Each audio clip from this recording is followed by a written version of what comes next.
Trailer చూసిన తర్వాత ఒక సందేహం కలిగింది. మన కళ్యాణ్ రామ్ గారు I duck you, I duck him, I duck all అని అన్నారు. నా సందేహం ఏమిటంటే మీరు టీజర్లో I duck you, I duck him, I duck all అన్నారు కదా. నా ధర్మ సందేహం ఏమిటంటే డక్ అంటే నీటి మీద వెళ్ళే డక్కేనా ఇంకేదన్నానా?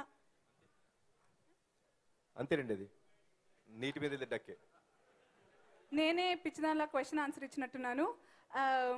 ఆలీ గారు, you will have a separate different Ali dictionary. మీరు చెప్పండి. నేను ఏం మాట్లాడినా తప్పైపోతుందమ్మా. నాకు తెలిసిన డక్ అంటే తెలుగు భాషలో బాతు, అది కొంచెం పెద్దదైతే హంస. నాకెందుకు ఈ హింస, అది ఆ duck.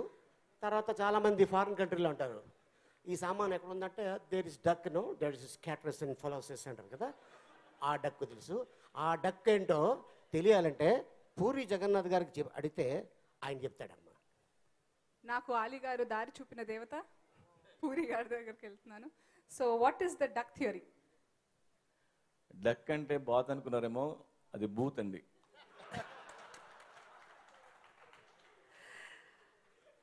Clarity, clarified, thank you.